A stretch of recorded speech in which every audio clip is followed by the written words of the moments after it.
बच्चों, आज हम सभी पढ़ेंगे क्लास 10th के प्रोज के आपके फर्स्ट चैप्टर को जिसका नाम है द इंचेंटेड पूल।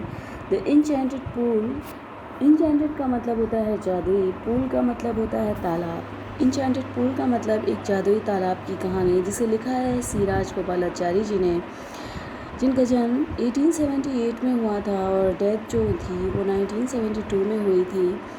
ये एक पॉलिटिशियन थे जिन्हें राजा जी के नाम से जाना जाता था और इन्हें भारत रत्न मिला था। He was also named as a मार्गो ऑफ साबिर, इन्हें एक निकनेम दिया गया था और इन्होंने कई सारे वेदास और उपनिषद के बारे में लिखा, छोटे छोटे उनके ऐसी पुस्तकों को लिखा जैसे ये कहानियाँ निकल कर आती हैं।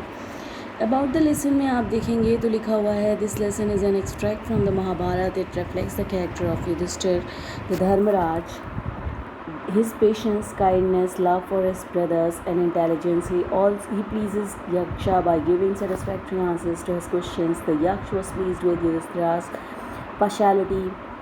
The Yaksh was Yama, the lord of death, who had taken the form of Yaksha to see Yudhishthira and test his knowledge. Being satisfied with his answers, he blessed him and disappeared. इस chapter में, ये जो chapter है वो आपका महाभारत की एक छोटी सी कहानी से लिया गया है, उसी को यहाँ पर दर्शाया है राइटर ने। और इसमें युधिष्ठिर के चरित्र के बारे में बताया जाता है कि वो धर्मराज थे, उनके चरित्र में धैर्य था, काइंडनेस यानी कि दयालुता थी, प्रेम था अपने भाइयों के लिए और बुद्धिमान थे वो बहुत ज़्यादा। उन्होंने अपने इस चैप्टर में दिखाया गया है कि यक्ष जो होते हैं, जिन्हें लॉर्ड ऑफ यम कहा जाता है, लॉर्ड ऑफ डेथ कहा जाता है, जो कि यमराज होते हैं, वो एक बार आते हैं युधिष्ठिर को देखने और युधिष्ठिर को देखने आते हैं और साथ ही साथ उसके धैर्य और उसकी बुद्धिमत्ता की, उसके ज्ञान की परीक्षा लेने आते हैं। चलिए देखते हैं इस चैप्टर को। चैप्टर आपका शुरू होता है यहाँ से। Yudhishthira waited for his brothers in anxiety and thirst. Can they have been subjected to a curse or they still wandering about in the forest in search of water। ये जो चैप्टर शुरू होता है वो शुरू होता है तब जब एक युधिष्ठिर एक स्थान पर बैठे होते हैं, चिंता, एनॉक्सिटी मतलब चिंता में, एंड थर्स्ट मतलब प्यास में। उन्हें प्यास लगी होती है और वो चिंता में बैठे होते हैं। उन्होंने अपने भाइयों को पहले ही पानी की तलाश में, जल की तलाश में भेज रखा होता है, जो कि एक एक करके जाते हैं और वापस लौट कर नहीं आते। तो वो उन्हीं के विषय में सोच रहे होते हैं और खुद में प्यास में बहुत ज़्यादा व्याकुल हो रहे होते हैं।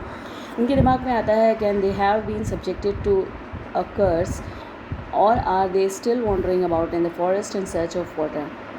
वो सोचते हैं कि कहीं उनके भाई किसी दुर्भाग्यवश किसी दुर्घटना का शिकार तो नहीं हो गए, या वे अभी भी जल की तलाश में जंगल में यहाँ वहाँ घूम ही रहे हैं। Can they have fainted, died और थर्स्ट, कहीं ऐसा तो नहीं, उनके दिमाग में फिर आता है कि कहीं ऐसा तो नहीं कि जैसे मैं प्यास से व्याकुल हूँ वैसे ही वो ढूंढते ढूंढते जल की तलाश में कहीं फेंटेड मतलब गिर गए हों मूर्छित होकर, या जल की तलाश में कहीं मृत्यु तो नहीं प्राप्त हो गए। तो इस बात को वो सोच ही रहे होते हैं बैठे। अनेबल टू बियर, आगे से देखते हैं, unable to bear these thoughts and driven by an overpowering thirst, he gave up waiting and started out to look for his brothers and the pool, hoping that he might find। तो होता क्या है कि वो जब ये enable to beer means होता है सहमाना, दीज थॉट्स मतलब उनके दिमाग में ऐसे बुरे बुरे ख्याल आ रहे होते हैं और driven by an overpowering thirst, उनको बहुत अधिक प्यास लगी हो रही होती है। तो उन्होंने क्या किया, इंतज़ार करना छोड़कर उन्होंने अपने भाइयों की तलाश में आगे चलना सही समझा। Hopping the pool, hoping that he might find them, और उस तालाब की तलाश में निकले जहाँ से वो अपने भाइयों को ढूंढ सकें। Yudhishthira proceed in the direction his brother had taken and kept on walking through tracks full of wild bear and spotted deer and big forest birds till he came upon a beautiful green meadow around a pool of clear water। Yudhishthir proceed मतलब आगे बढ़ना, in the direction उसी दिशा में his brother had taken, जिस दिशा में उसके भाई गए थे उसी दिशा में वो आगे बढ़ते हैं। and kept on walking through tracks, भूमि पर जो चिन्ह बने होते हैं उन वाइल्ड बियर्स के, जंगली भालुओं के, एंड स्पॉटेड डियर जो चितकबरे जो हिरन होते हैं, बिग फॉरेस्ट बर्ड्स जो बड़ी बड़ी चिड़ियाँ होती हैं, जो जंगली चिड़ियाँ होती हैं। वो तब तक उन्हीं का अनुसरण करते रहे, मतलब उसी रास्ते पर चलते रहे। Till he came upon a beautiful green meadow, जब तक वो एक बड़े सुंदर से हरे घास के मैदान पर नहीं आ जाते। Around a pool of clean water, जो एक साफ़ सुथरे पानी के तालाब के किनारे जो एक बड़ा सा घास का मैदान था, उसके तक नहीं आ जाते।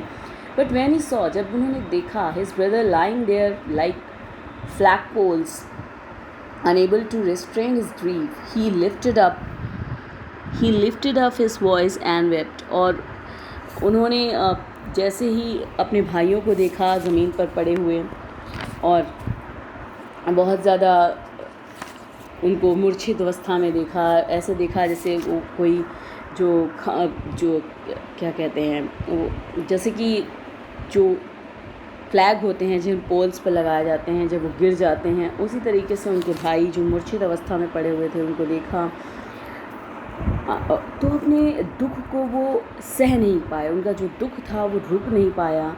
ही लिफ्टेड अप हिज वॉइस, उन्होंने ज़ोर ज़ोर से चिल्लाना शुरू कर दिया और विलाप करना शुरू कर दिया। ही lifted up his voice and wept, बहुत ज़ोर ज़ोर से रोने लगे। ही touched the faces of Bhim and Arjun, उन्होंने अपने भाइयों के चेहरे छूना शुरू कर दिया क्योंकि वो सब मूर्छित अवस्था में थे, मृत्यु की अवस्था में थे। Arjun as they lay so still silent and mourn, ऐसे लेटे हुए थे, दुखी अवस्था में, मूर्छित अवस्था में, मृत अवस्था में, चुप लेटे हुए थे वो सब। Was this to be the end of all our woes, तो क्योंकि जो युधिष्ठिर अपने भाइयों के साथ, 5 भाइयों के साथ जो वन में थे, वो कहानी है जब वो महाभारत की में जब जुए में जब वो अपना पूरा राज्य हार जाते हैं दुर्योधन से, तब वो जब उनको वन में भेज दिया जाता है 14 वर्ष के वनवास में, तो उन्होंने कुछ प्रतिज्ञाएं ली होती हैं अपने भाइयों के साथ। तो वो अपने भाइयों को छूते हुए, उनके चेहरों को छूते हुए कहते हैं कि क्या was this to be the end of all our vows, vows means होता है शपथ या प्रतिज्ञाएं। वो अपने भाइयों से कहते हैं कि क्या यही हमारी सभी शपथों का अंत होगा जो हमने अपने ली थी। Just when our exile is about to end, और तब एग्जाइल मीन्स वनवास होता है, तो जस्ट व्हेन मतलब अब लगभग 14 वर्ष का वनवास पूरा होने वाला होता है, तब की ये घटना है। उनका जो 12 वर्ष का वनवास उन्हें दिया गया था, ये अंत के समय की बात है, बिल्कुल उसके अंतिम क्षणों में, अंतिम वर्षों में, अंतिम वर्ष चल रहा था उसका, तब की ये घटना है। तो कहते हैं कि क्या अंतिम समय में जब हमने पूरा वनवास झेल लिया है, तो क्या अब हमारी उन प्रतिज्ञाओं का, वो सभी प्रतिज्ञाओं का जो हमने बदला लेने की, अपने अपमान के बदला लेने की, द्रौपदी के अपमान के बदला लेने की जो प्रतिज्ञाएं की थी, क्या उनका ये अब ये अंत होगा। You have been taken away, कि तुम सब मुझसे दूर चले जाओगे। Even the god have forsaken me in my fortune misfortune, क्या भगवान ने भी मेरा त्याग कर दिया है इसमें दुर्भाग्य के समय में। ये युधिष्ठिर उन सभी भाइयों को अपने जो छूता है तब ये सोच रहा होता है कि क्या ऐसी स्थिति में भगवान भी मेरा साथ नहीं देंगे। तो वही युधिष्ठिर सोच रहा होता है। और आगे देखते हैं। As he looked at their mighty limbs, now so helpless, he sadly wondered who could have been powerful enough to kill them. Then he too descended into pool, drawn to the water by an overpowering thirst. At once the voice without form warned.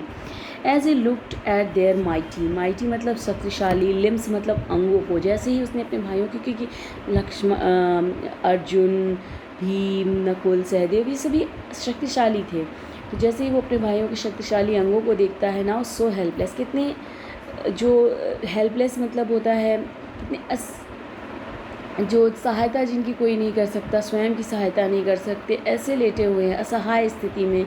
He sadly wondered who could have been powerful enough to kill them, वो बहुत दुखी मन से सोचते हैं युधिष्ठिर कि कौन हो सकता है इतना powerful enough to kill them, कि जो इन सभी को मार सके। Then he too descended into the pool, और तभी वो खुद भी उतर जाते हैं उस तालाब में पानी पीने के लिए। Drawn to the water by an overpowering thirst, पानी पीने के लिए उतरते हैं क्योंकि उन्हें बहुत अधिक प्यास लगी होती है। At once the voice without form warned, at once तभी, द वॉइस एक आवाज़, विदाउट फॉर्म मतलब एक आवाज़ सुनाई देती है जिसका कोई रूप शरीर नहीं दिखाई देता किसी व्यक्ति का, लेकिन आवाज़ आती है। वॉन्ड मतलब उन्हें चेतावनी देती है।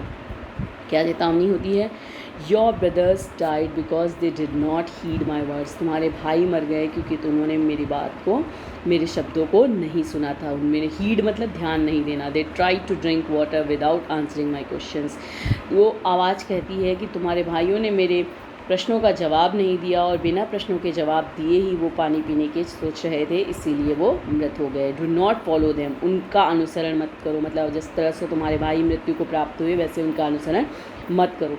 Answer my questions first and then you can quench your thirst, पहले वो कहता है, वो आवाज़ कहती है आंसर माई क्वेश्चंस फर्स्ट, पहले मेरे क्वेश्चंस का, मेरे सवालों का जवाब दो, and then you can quench your thirst, और उसके बाद तुम अपने प्यास को बुझा सकते हो। This pool belongs to me, ये पूल मेरा है।